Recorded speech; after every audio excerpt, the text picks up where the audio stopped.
This episode is brought to you by Indie Insights. Indie Insights is our bi-weekly newsletter and love note to the film industry, movies, and the creatives that make them, not to mention you, our esteemed listeners.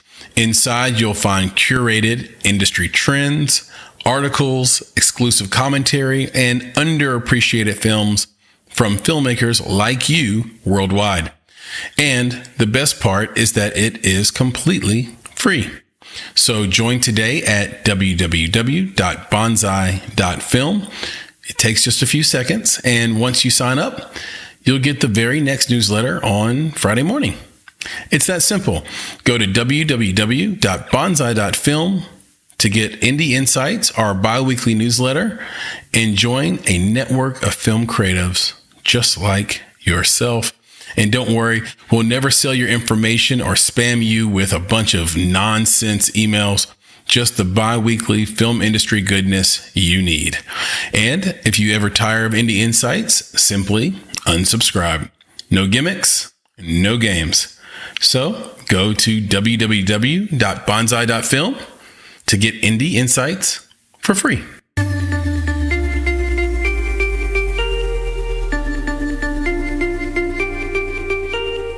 You're listening to Make It, a podcast by Bonsai Creative that helps creatives in film get where they're going faster by sharing the advice, knowledge, and insights of professional creatives across the film industry.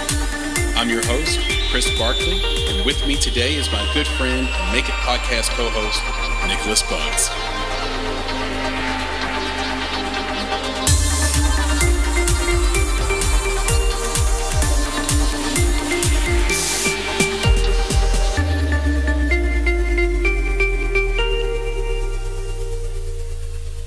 Hello, Chris here with another episode of the Make It podcast, and this is an Indie Talk week, and that means I have my good friend and co-host of the Make It podcast with me right here, right now, Nicholas Bugs. Nick, say hello.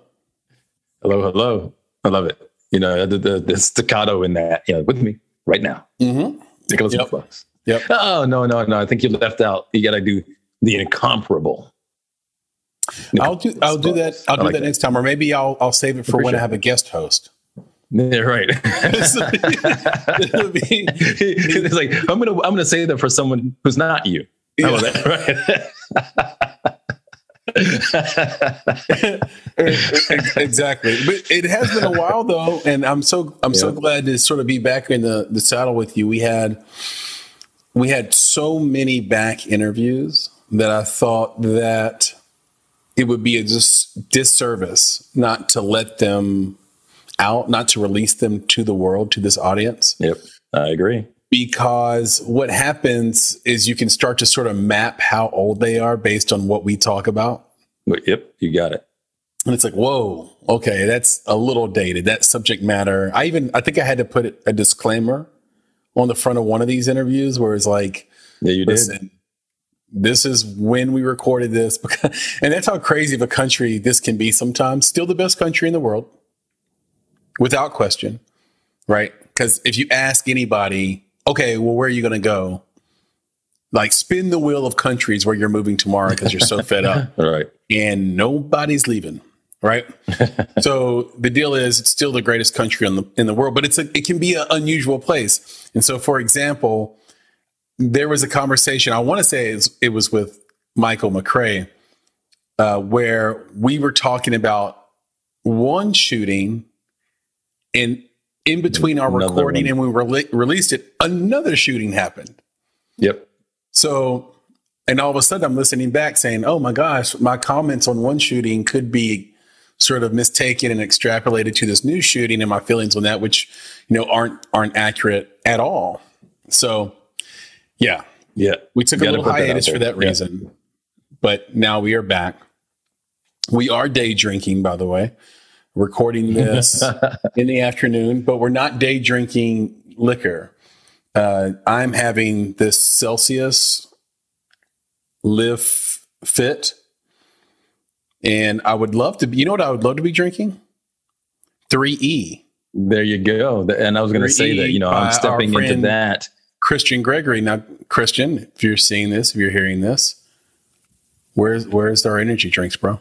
Let's go. Yeah, no, we're gonna get those. Now, here's the thing. Now, I'm on mine too, and everybody knows probably. Yeah, no, everybody probably knows that this is where I'm at these days. Is on this uptime, right? Now, here's the thing. The reason I drink the uptime is because there's so few ingredients in it. I don't like stuff with a bunch of ingredients I can't read. Read the ingredients of uptime to us. Are you ready? Yeah. Filtered carbonated water, cane sugar, natural flavors, citric acid, calcium citrate, natural caffeine, potassium benzoate and potassium sorbate, both of which are preservatives, L-theanine, Panax ginseng root extract, angelica root extract, ascorbic acid, and coenzyme Q10. Now, I'm saying I'm on this, but back to what you said, this is one of the reasons why when the official word goes out on that 3E, now 3E is currently available. Yeah. But when it kind of shifts and moves into some new territories and does some new things that we know it's going to do, I'll make that switch as well. So yeah, we want to drink the energy drink designed for creatives, made by creatives. That would be that's right. 3. Now you said yours didn't have a lot of ingredients. This Celsius, which this flavor is the sparkling orange, it has carbonated filtered water. So my water is superior to your water. But why? Wait. Because the word carbonated came first? Because mine says filtered carbonated water. Yes, of course. No, I'm kidding. Citric acid. Yeah, mine too. Natural flavor. Mine too. What the hell does that mean? Well, that's the secret sauce. What does natural flavor mean? Yeah, that's the secret sauce. That's what me and you have. Yeah, that's right. Craig Mack. There you go. Sucralose. So that's what you don't like, and I'm okay with. There it is. That won't do it. Won't let it touch my body. Beta carotene for color. So we both have that. And this happens to contain 200 milligrams of caffeine. So not a lot of ingredients. Yep. And sucralose, bro. That's the one. Like I said, tons of vitamins in it. I didn't mention the vitamins. Yeah. I guess but if I don't want to read every vitamin down. Plus, I don't even know if I believe in that after all these studies have come out about the supplements. Who knows, if that's absorbing.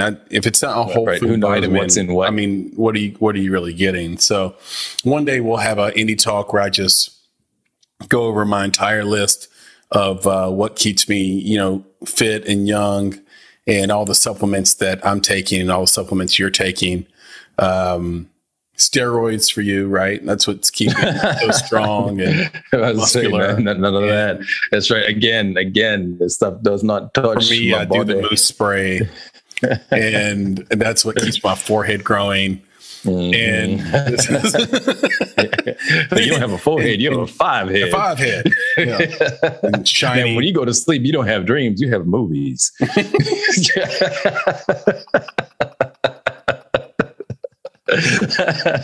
People like to take me to their business meetings because I'm always thinking ahead.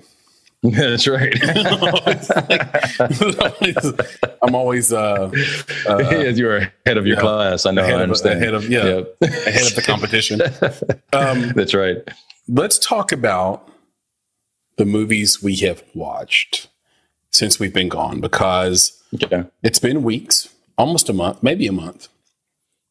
And a lot has happened in the month. We're about to enter we're like in the center of the summer season for movies, both on streamers and in theaters. So specifically in theaters, and I guess I'll mention that because I haven't watched movies on streaming as much as I have in theaters recently. So I watched Nope. It's a Jordan Peele movie with Keke Palmer and Daniel Kaluuya. Who will not be in Black Panther 2. Wow. And I watched Where the Crawdads Sing. And before that, I watched Jurassic Park. I'd watched Top Gun. I'd seen those already. Yep. And I have not seen Thor. I know that you did decide to go see Thor, right? I did. Yep. What else have you seen besides Thor? That's the one that I've seen in the theater. We have talked about going to see Jurassic Park. I think my son wants to see that. It's basically the only reason I go to the theater is to see movies with him. You know, it's like, okay. So that's it. It's like whatever he wants to see, that's what we'll see. Like he saw the Minions movie, you know, so he had seen that with his cousin. So I didn't see that with him. And then he wanted to see, I think he kind of wants to see Jurassic Park. He's really into the series that they have out there. Camp Cretaceous. I think season 3 just dropped today. So he's super excited about that. Yeah. But Thor, man, that was definitely an interesting experience. And of course I call it an experience because anytime you go to the theater, that's what it is. Right. That's the benefit of going into the theaters is that there's an experience there. How packed was it? It wasn't. So this was just this past Friday. I think you'd probably say there were about, I don't want to say 50, maybe 40 people there. I'd say 40 people. Yeah, because I'd say 40 people. So I'll just say this. I'll start out with this. It's not a lot. It's not a lot, but I'll start out with this. Not with a critique or discussion of the film first. I want to talk about the experience. Okay.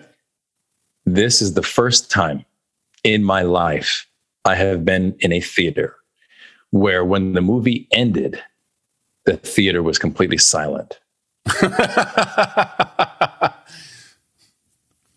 Okay, right? And then to couple that with the fact that this was an action movie, right? This was an Avengers movie. This was a Marvel movie. This was supposed to be also this, you know, again, the director, Taika Waititi, is like he's a comedian, right? So there's comic elements to this film.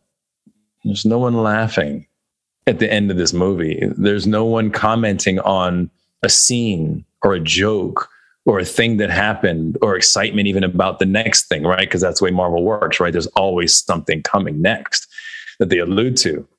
It was completely quiet. I just stood there and I look at my son. I was like, can you hear this? He's like, what? I was like, exactly. There's nothing.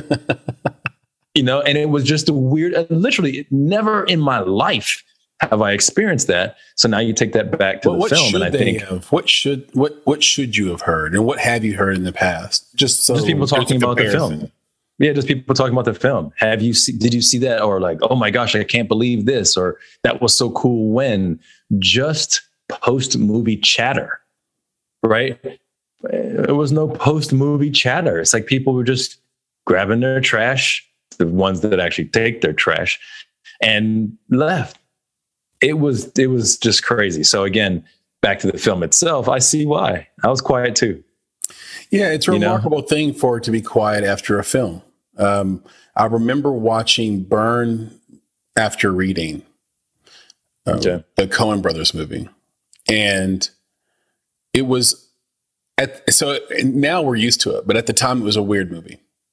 And I remember there were like 6 teenage boys to the left of me. And they were like, one of them said out loud, "What the hell did you bring me to?" And I was with Sally, and she was so disinterested.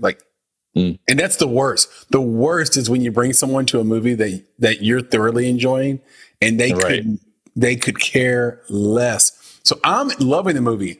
I looked over at the teenage boys like, are we watching the same movie? You're right. What are you talking about? And then I look over at Sally and it's like, are we watching the same? Like, no, I actually expected her to act that way. I was like, okay, this isn't her kind of thing. Not your bad. I get it. Because she would have sat there like that with Pulp Fiction. Right. So that's a movie that's so polarizing, yet there was still noise. See what I mean? Yes, there's chatter. Still chatter. Yes. I watched, before that came out, just to give you a second example, I watched a Tom Green movie called Freddy Got Fingered. Yeah. Freddy Got Fingered is, and I love Tom Green. And if he ever hears this is not personal. I think he would admit to this. Freddy Got Fingered is the worst movie I've seen in the theater. Okay. And because in Act 1, you're laughing because it's Tom Green. In Act 2, you're like, okay, this is going somewhere. This is going somewhere. Act 3 it had nothing to do with the movie. Like Act 3 was not connected to the rest of the movie. And there was only 2 movies I've ever been to where I've seen people actively walk out of the movie. This was one of the 2. And even when they're walking out of the movie feeling totally gypped, some people saying they want their money back. Yeah. That was chatter. Yeah. And like it's something silence that you expect. is really unusual. It's unheard of. And again, if you add all the layers, right, where this is a Marvel film, this is an action movie, like all the things, it's supposed to be comedic as well. It was just amazing. So anyway, bring it back to Thor, and I don't want to stay on it too long because it wasn't worth the money be paying to watch it. I don't want to spend too much time. Exactly. But it was one of those where it was just, I'll just say it was largely disappointing from just a storytelling. I mean, even the acting, I was like, what are they turning Thor into? It was. And now you are have to go as Marvel like geek guy, right? Like a no, Marvel, I'm not a Marvel geek guy. I'm just come on. No, don't take me there. Because the thing is, when you go Marvel, if you want to go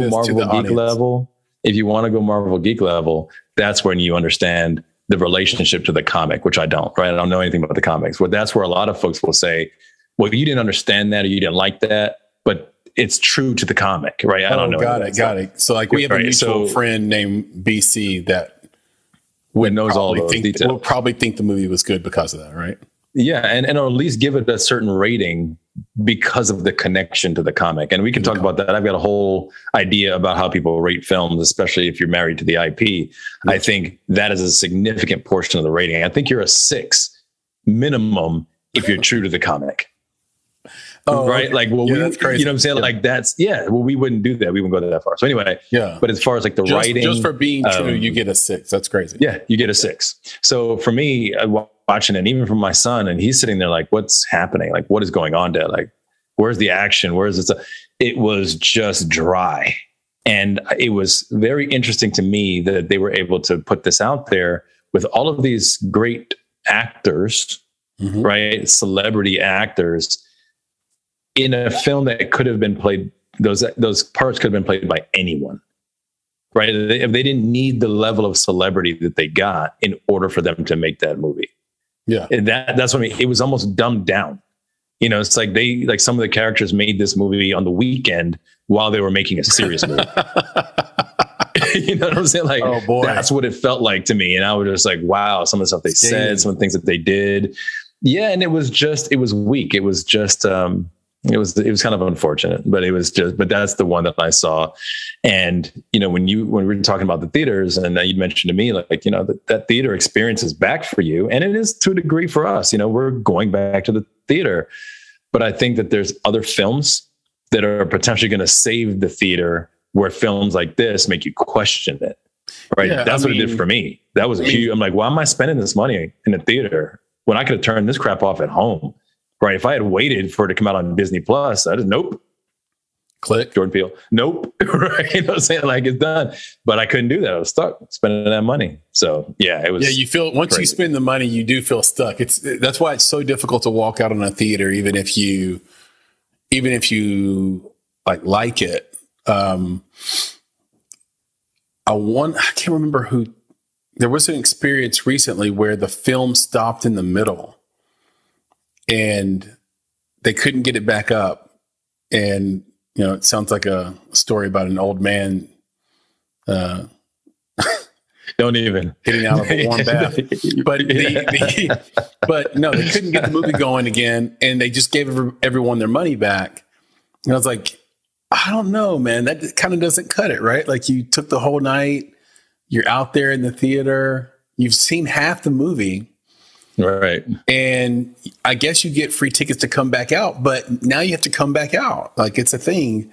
And these days, like, yo, bro, you gonna pay for my gas to get back here? Right. Exactly. Yeah. No, that's a real halfway across town, bro. It's $13.47. That's a real deal. So you take, situations, experiences like that, combine them with your experience where there were 40 people in a theater to see a major tentpole movie, and then that movie wasn't good. It's like, man, that's not looking good for theaters. But in my experience with the movies I saw, so Top Gun, when I saw it, was incredibly packed, and Top Gun is the best movie I've seen this year. Jurassic Park, not as good as Top Gun, but the theater was completely packed. We went to see Where the Crawdads Sing because we're friends with the cousin of the person who wrote the book. And so we had read the book or books, if they're like, and we watched it, and it was packed. Like there's like a ton of people in the theater.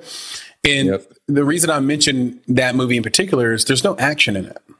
It's not a tentpole movie. It doesn't have anybody you know in it and can name. I mean, maybe the lead actress. My biggest problem with that movie was the lead. Not that she's not a terrific talent. It's just that she's too English and dainty to be living in the marsh in North Carolina. I would have liked Jennifer Lawrence in that, who's proven through her roles, especially in Winter's Bone, that she can actually play that person that feels genuinely at home, in the marsh and doing rough and tumble things. Like I didn't buy, there's a scene where the main character punches a really abusive guy. I didn't buy that. And she did a good job. It's just that she's too skinny and she's too dainty and English for me to believe that she would have hit that dude with any force.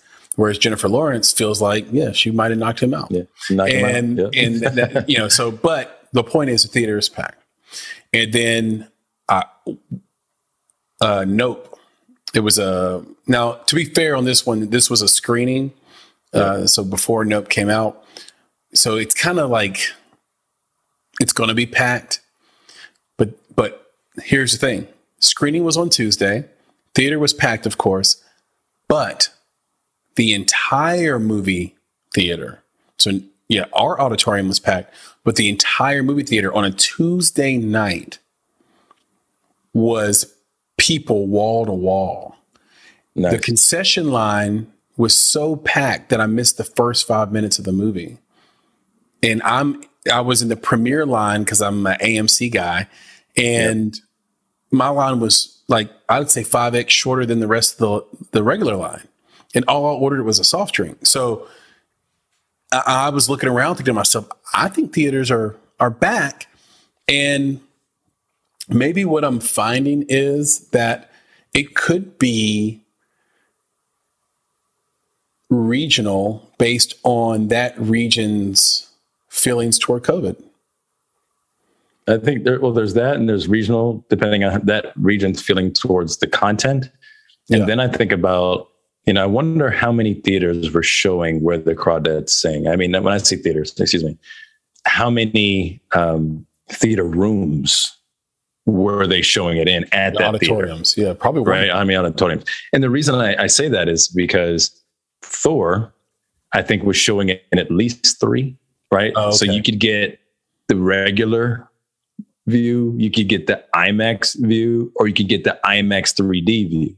Mm-hmm. Right. So now you've got people split across 3 different auditoriums, depending on a couple of things, how much you want to pay and whether or not you like 3D. We don't like watching those movies in 3D. It kind of messes up the experience because I feel like in many times the 3D is not integrated with the movie, the writing of the movie. Yeah. I feel like it's more, opportunistic. Oh, that would be a cool thing to make 3D. Yeah. And then they don't do it for a while when they're like, well, why wasn't that 3D? And then it's like, oh, that thing's 3D. It's like, they're still playing with the technology. So it's like, why would you pay the extra couple dollars to watch that foolishness? So we don't. I've mentioned it before. Once they figure out how to make the theater 3D, once they figure out how to make the theater VR, all that technology will take off. Well, that and the sound. We don't want to wear shit on our face. I think they need to work on the sound. Yeah, but work on the sound. Like, I'm good with the thing on my face. If you're really conscientious. The thing on your face? You're right. The glasses on my face. Sorry. I'm sorry. You're stuck. I'm sorry. Yeah, you're still stuck in the old man getting it halfway up. So yes, my apologies. So I'm good with the glasses. But the thing is that, again, they need to be conscientious about how they do it and how often they use it and make it an integrated part of the experience. The second thing is they could do a lot better with the sound. I mean, make the sound come out of my left ear, go into my right ear, and like make it move with that. And I think you'll be more immersed in that experience. But without that, you just asked me to pay a couple extra dollars for some glasses that I got to give back at the end of the day anyway. So you're really not talking about headphones. You're talking about the way that the scoring is actually mixed, so that you take advantage of the surround sound in a particular type of theater. Exactly, because you know that, like you said, it can be mixed that way, right? So if you have a dragon that goes from the left side of the theater to the right on your 3D, I want to hear it go from the left to the right. I don't want to just come in straight at me. That would add to the experience. But anyway, all that to say that for Thor, they might have actually diluted our theatrical experience by giving us multiple auditoriums showing the same movie around the same time. Right. Because you can't always trust the audience you're in the movie with. Right. Because I'll go back to the story I've told in the past about Snakes on a Plane. The people that I was in there with, it was as if we were about to watch Macbeth for the first time. I've never seen so much energy for it's not a good movie, but it's not a bad movie. It's almost like the trailer we saw for Blood and Honey, the Winnie the Pooh.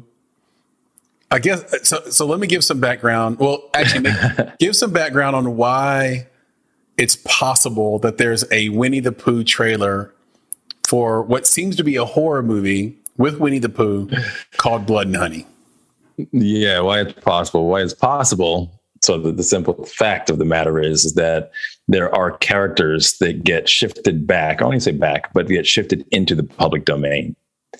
And public domain is like a lot of other things that normally people think of, where there's photography, right? There's pictures, photos, there's images in the public domain that you can use on your PowerPoint presentation, right? That you can use in creating a trailer, you can use in creating, extra scenes in a movie. This stuff is out there and available for you to use. Mm-hmm. But there are actually characters out there in this world that you know and love from potentially your childhood that are in the public domain, which means that you can use those characters and their names in new things going forward.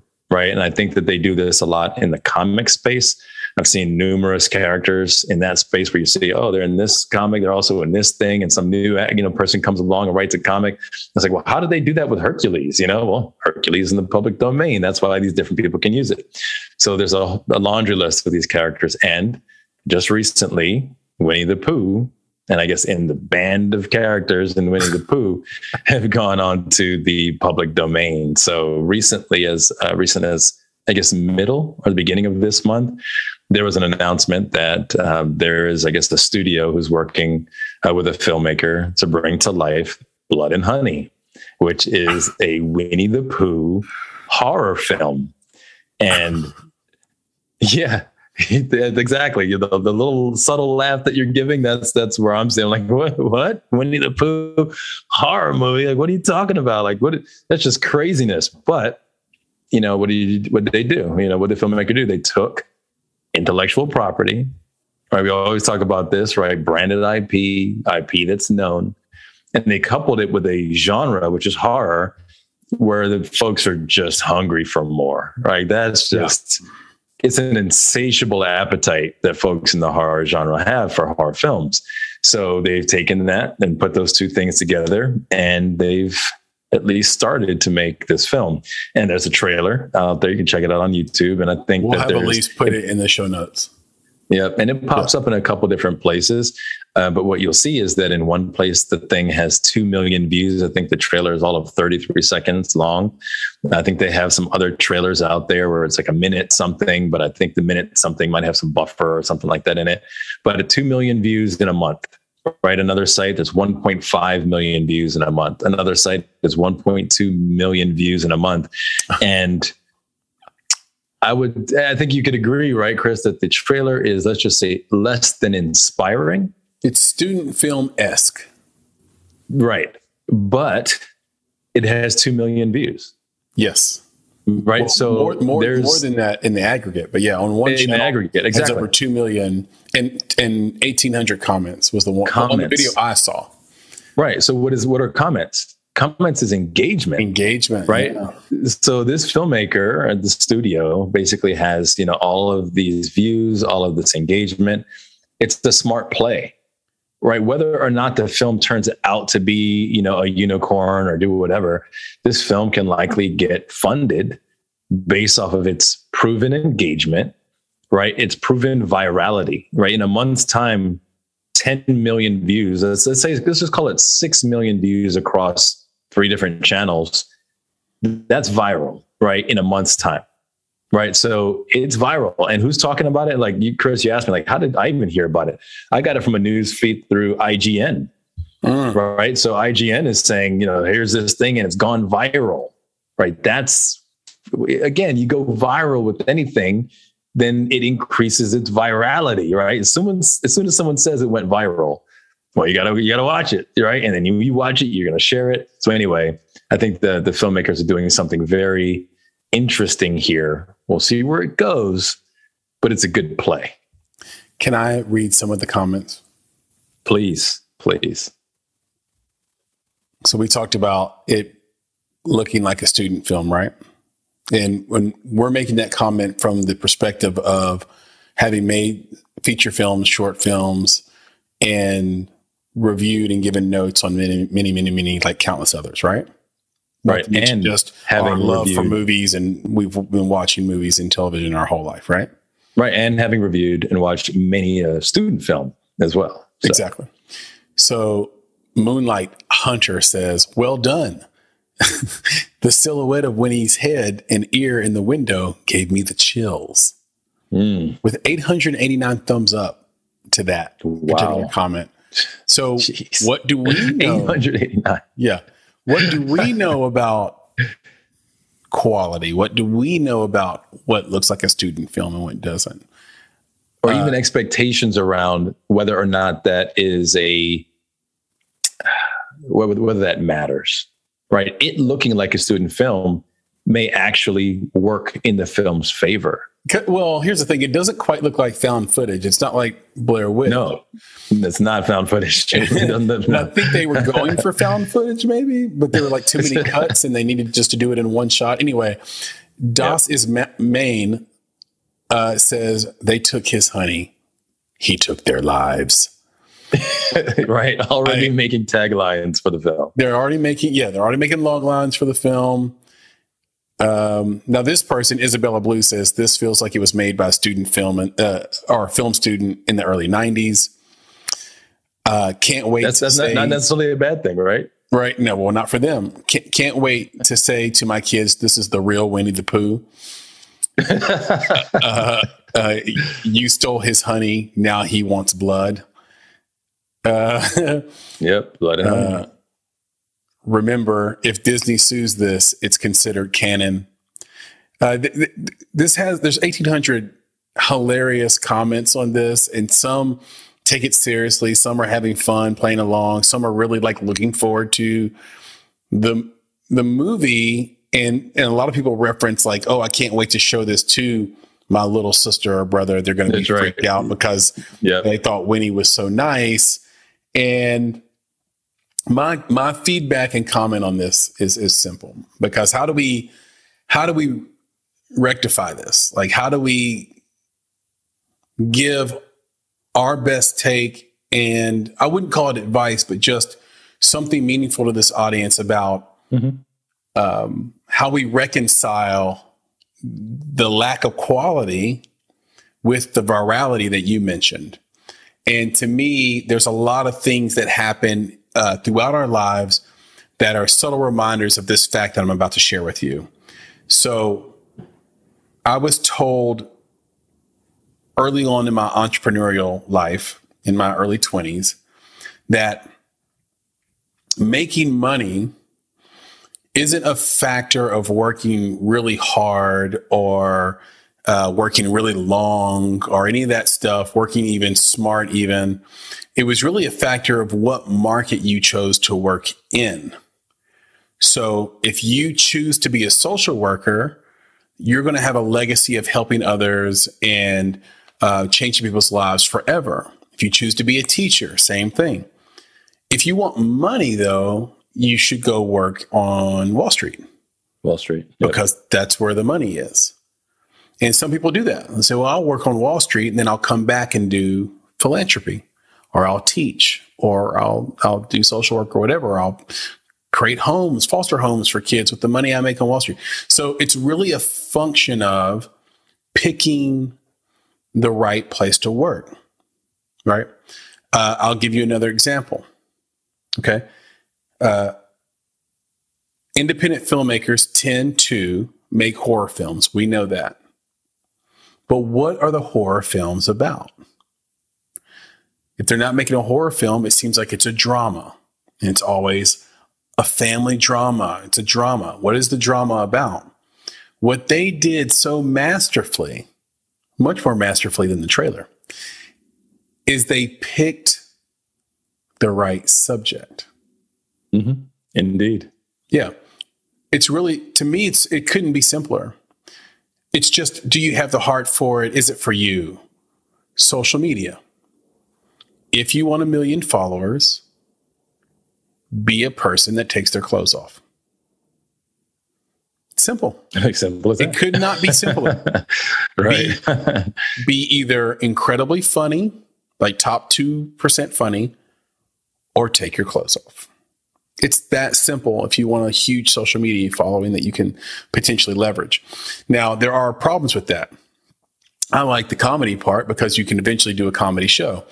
But with the taking your clothes off part, it's diminishing returns because you have to be ever more salacious each post. And the second you decide to put your clothes back on and do something else, all your followers lose engagement. So they weren't following you for the right reason. Yeah, right. Now you're frustrated. It's like, okay, I guess I gotta take my clothes off again. So, and that's every social media network I've ever been on. So you have to really make those decisions. Like, what career do I want? Who do I want to become? Are these filmmakers going to be able to make another film after this Winnie the Pooh film? Will they be able to basically cash this lottery ticket twice? Because to your point, Nick, there are other characters out there that are in the public domain. The public is smarter. They're a little bit more intuitive than we give them credit for. Not me and you, but I mean in general. In general. It's really difficult to fool them. And so people are always surprised. Why didn't this work? The first one worked. Well, you did that already. Can't cash that lottery ticket twice. So if they come back with Puff the Magic Dragon, he wants more than just a puff, and it's like a horror movie, it's not going to work. Yeah. Well, here's the deal. It depends, right? It depends. And it depends on, one of the things you mentioned earlier. What if they do this well, and that's what they make their name for is maybe it's the parody of it, right? The parody of these public domain characters from our childhood. So they make the first one, they do the Puff the Magic Dragon because people are like, that's what they're doing now, is they're parodying, right, these characters, and that's what we're in for. Like, that's the thing that we're signing up to be a part of. Yeah, so that could be it. And that's what I think about. I mean, I think about our buddy Motke and what he does, right? And in his special way. Imagine if Motke were to take these public domain characters and do what he does with them. Like, it's endless, right? You're talking about endless possibility, because he would do it in such a witty, whimsical, fun, balanced way that it would just be. The difference is, though, Nick, let me just jump in here. The difference with that is, Maki has something serious he wants to say. Well, and that Maki is higher quality. And once you become I made a horror movie with the Hamburglar.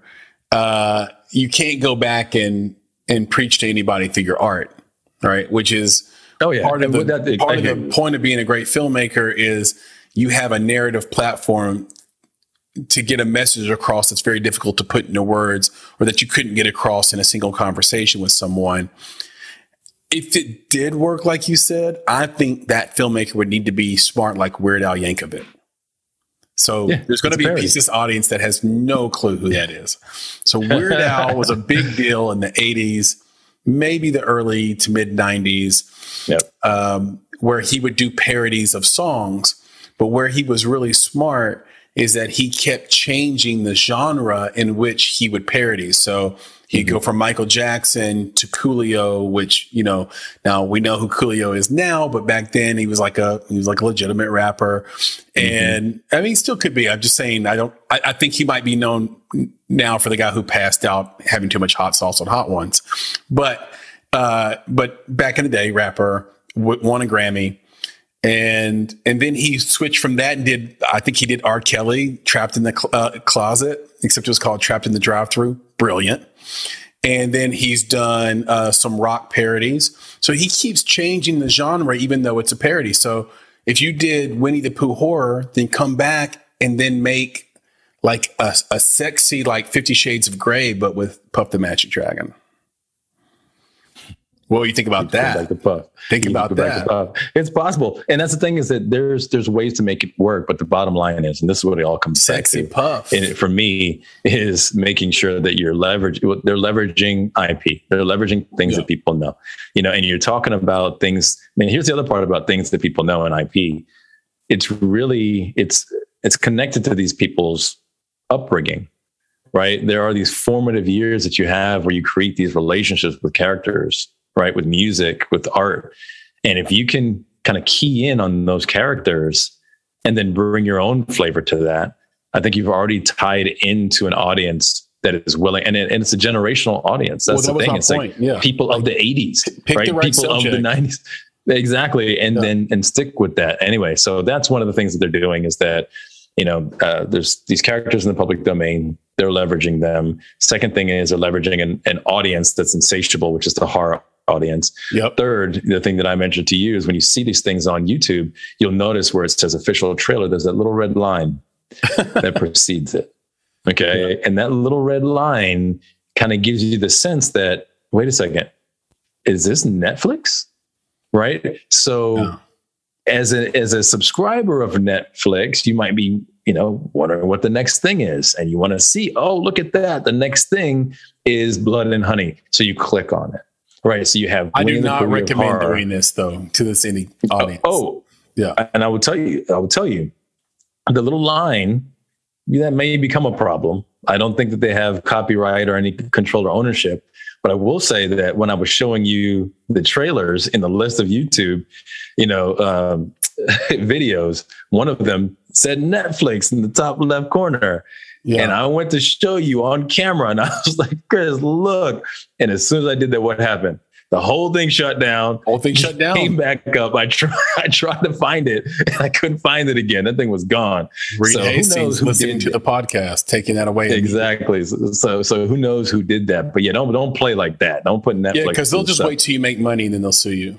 Yeah, or they'll send some muscle. But anyway, it was. So it's like don't step over the line is my point. I don't know if they needed it. You know, like I think it would have went viral. No, I think someone else did that. Someone else did that. You know, so that's the thing. It shows up on all these different things. And again, someone who saw the line might have made the assumption that it was Netflix and decided to put that on there themselves.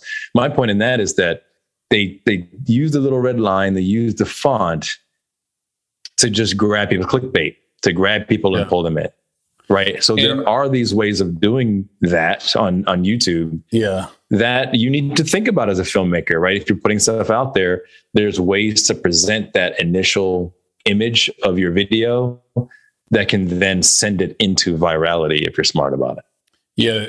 Every YouTuber that's successful that I've heard speak in podcasts or interviews talks about the importance of being a great thumbnail picker, meaning you pick the right image to get people to click on it, and the right words to overlay that image. And then, you know, you're going to do so much better by percentage in terms of views. But two quick things, and then we'll get out of here. All right. One, the Netflix thing. I think it's a shame that Netflix was the logo used on one of these videos. And the reason why it was Netflix, people could argue, well, they're the number one streamer in the world. I argue it's because no one would have bought the idea that HBO Max had purchased this. Or why Netflix and not another. Correct. Yeah. I don't wouldn't think be Showtime. Yeah, I think there's a reason Showtime's logo didn't show up. I think there's a reason Hulu's didn't show up, or Disney Plus, or whatever. Yep. Or Paramount Plus or Peacock. Netflix is becoming synonymous with kind of like B plus content. Like they have a show coming out called F-Boy Island. Yeah, man, I saw that. I was like, you gotta be kidding me. Right. While HBO is like doubling down on like an Apple TV and Disney Plus. They're doubling down and tripling down on like the most innovative and daring and risky content, interesting content with interesting, performances and things like that.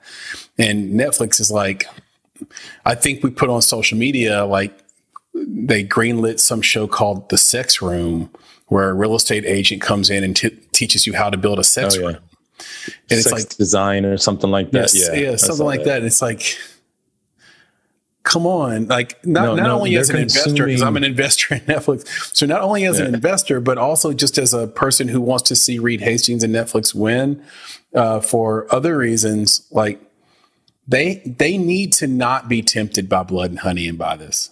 They need to go they're consuming audiences is what content. They're doing. Yeah. They're consuming audiences. That's their plan. It's like spread out like like a virus. Well, they just did their Q2 reporting and they lost 1 million more subs. And, and they did that and they had Stranger Things and they had Lincoln Lawyer and they had Seinfeld rolling through there. So, I wonder, I think their pricing's weird. I think that. That's definitely. I think they're becoming mature as a company. I've been part of companies where you have a growth period that's created by product management, by creative people, by sales, and new biz energy, and then once you become big because of that. Somehow or another, the COO or the CFO just kind of take over, and the accountants take over. Usually, the person underneath the CFO take over, and it becomes about efficiency and optimization. HR gets deeply involved all of a sudden, tells you what you can and can't say and do and think, and you stop taking the risks that made you big. And I think that's where Netflix is. I think they're in a place. The investment. That's why they get there. Yeah. Whereas like, hey, we got this. Yeah. Yeah.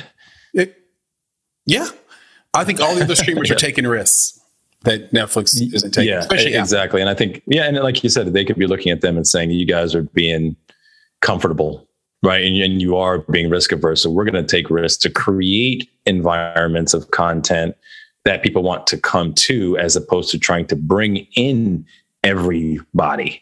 Right. That's what all this, nonsense, this F-boy and sex design, all this stuff. It's like, no, I think Netflix probably said, it's like, they were probably like, look, the people who aren't watching us, what are they watching?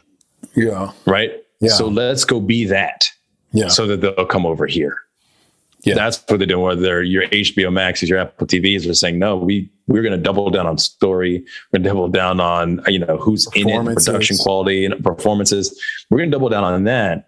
And people will naturally gravitate, because as soon as you start having a couple people watch it and see how quality it is, then word of mouth, the holy grail, right? That's going to do it for us. We don't have, and those people who come, they can go to Netflix to watch that nonsense, or they can go to wherever, but they're coming over here because they get that special content. And once they realize the quality difference, they'll stay with an HBO Max or an Apple TV, and then we'll cut the cord with Netflix, because they realize that stuff isn't of the quality that they really want. Because Netflix is the most expensive, so they should have the most premium content, both in the way it looks on your screen and the content you're watching. I'll give you Exhibit A before I go to my second point when we get out of here, is Succession on HBO Max. There's no reason that show should be the best show on TV. Like, it didn't have anything that you would traditionally say, oh, we're going to go watch that because of who's in it or whatever, or the energy behind it. It just turned out that they have an incredible writer, an incredible team, and incredible performances. So again, it doubles down on what we've always said: story is king. And then I think the other point I just want to make about this before we get out of here is I just want to drill this point home, which is picking the right. I think that a lot of times we see what's popular in the culture in the moment, and we say, I'm not going to be like them. They're all doing that over there. I'm doing the opposite. And I think there's a time to do that. I do. And there's a lot of quotes and cliches around not following the crowd and not being a lemming. Yeah. But when you're an indie filmmaker and you want to make a name for yourself, my point I was trying to draw home earlier is maybe you should just pick, for the first thing you do, just pick a subject that you know has the interest of millions, hundreds of millions of people. Right. Like instead of doing like a documentary, let's say you want to do a documentary. Instead of doing a documentary on some obscure subject, do a documentary on the Kardashians and the effect they've had on our society for the last 2 decades. You are going to win if you do that. Will you want to kill yourself because you chose that? I don't know. Right. You will win in all ways if you make that and build that up and do it. That's all I'm saying, Nick. Yep. I'm with you. And that's why we always talk about intellectual property and the value therein. And with all the stuff that's out there in the public domain, and even the ability to do a documentary or, an opinion piece that references those types of folks. Like, again, you're leveraging a market that already exists, right? So if you can do that, even in short form, again, I think that is a recipe for success. I absolutely love it. That's a great place to stop. And like I said, we'll have that trailer in the show notes, and anything else we mentioned, we'll try to put in there as well. And I think you guys will get a kick out of it. And go to the theaters and see what we're saying. What's your experience? We'd love to hear it. Hit us up at contact@bonsai.film or on social media at _bonsai creative. Either place is fine. We'd love to hear what your theater experience is. Is it a room with 40 people in it? Is it a theater where the film reel didn't work? Is it a theater that's packed and people are engaged and there's a lot of chatter and the concession lines are packed and take you 20 minutes to get through? We want to hear about those experiences so we can talk about them on the next Indie Talk. You can also find out more about this podcast and more about us as an organization, Bonsai Creative, at bonsai.film.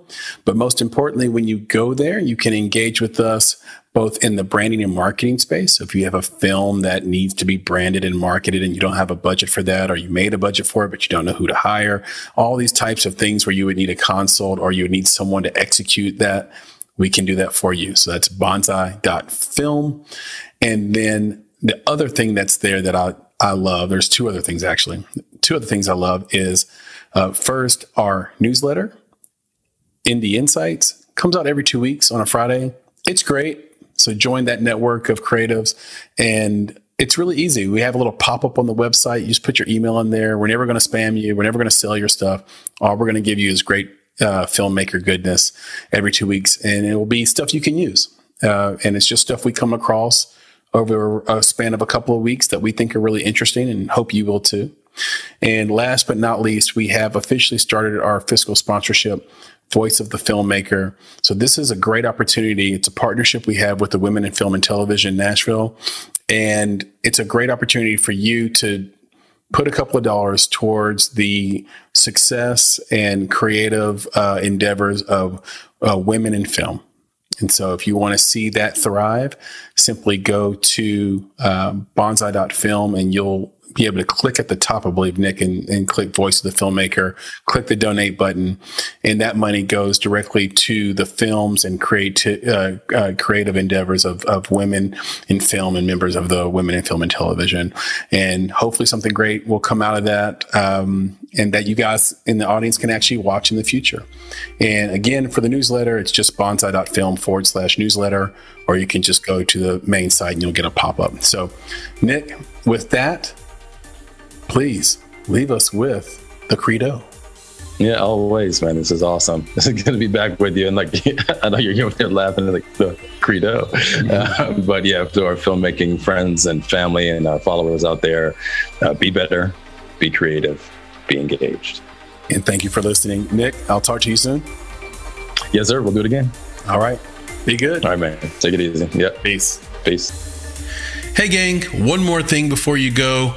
I want to talk to you about Indie Insights. Indie Insights is our bi-weekly newsletter and love note to the film industry, movies, and the creatives that make them, not to mention you, our esteemed listeners. Inside, you'll find curated industry trends, articles, exclusive commentary, and underappreciated films from filmmakers like you worldwide. And the best part is that it's completely free. So, join today at www.bonsai.film. It just takes a few seconds, and once you sign up, you'll get the very next newsletter. It's that simple. Go to www.bonsai.film to get Indie Insights, our bi-weekly newsletter, and join a network of film creatives like yourself. And don't worry, we'll never sell your information or spam you with a bunch of nonsense emails, just the bi-weekly film industry goodness you need. And if you ever tire of Indie Insights, we hope not, but if you do, simply unsubscribe. No gimmicks, no games. So, one more time, go to www.bonsai.film to get Indie Insights for free. And thank you for listening.